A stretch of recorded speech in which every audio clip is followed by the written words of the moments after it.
Hi everyone, welcome back to my channel. সকলোকে স্বাগতম জনাইছো মোৰ অন্যটা মিনি ব্লগলৈ। আশা কৰো আপোনালোকৰ ভাল, আমাৰো ভালেই। আজি মোৰ মন গ'ল খাবলৈ কাবুলী বুট আৰু পনীৰ। সেই মানুহজনক ক'লো যে বজাৰলৈ গৈ অলপ পনীৰ আৰু কাবুলী বুট আনিবলৈ। আৰু এয়া দেখিছেনে পনীৰখিনি ফ্ৰজেন পনীৰ হয়, সেই কাৰণে মই গৰম পানীত ধুই লৈছো আৰু তাৰ পাছত মই কেৰাহীটো বহাই পনীৰখিনি অলপ ফ্ৰাই হ'বলৈ দিলো আৰু লগতে ভাত বহাই দিছো। এয়া দেখিছেনে কাবুলী বুট আৰু আলুখিনি মই বইল কৰি ল'লো।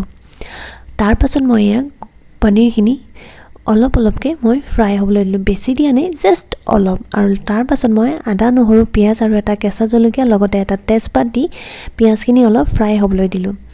আৰু মই বেলেগ মছলা একো ইউজ কৰা নাই, খালি গৰম মছলা আৰু জিৰা পাউডাৰ। আৰু এয়া দেখিছেনে তাৰ পাছতে মই এড কৰিলোঁ মোৰ কাবুলী বুট বইল কৰি থোৱা আৰু আলুখিনি। এয়া লাহে লাহে আৰু মোৰ ৰেচিপিটো ৰেডি হৈছে। আৰু ইমান যে মন গৈ আছিল নাজানো দেই, কিয় ইমান মোৰ মন গৈ আছিল দেখিছেনে। এই মোৰ ৰেচিপিটো ৰেডি হৈ গ'ল, ভাবিছোঁ আজি ঠিককৈ খাম, কিন্তু কি হয় নাজানো। আৰু তাৰ পাছত মই পনীৰখিনি এড কৰি দিলোঁ। বেলেগ একো মছলা দিয়া নাই, সেইকাৰণে কালাৰ নহ'বও পাৰে, কাৰণ মই ৰেড চিলি ইউজ কৰা নাই ইয়াত। আপোনালোকেও খাই চাবচোন, মোৰ পিছে বৰ প্ৰিয় হয়। আৰু এয়া আমাৰ আজি থালিখন ৰেডি হৈ গ'ল।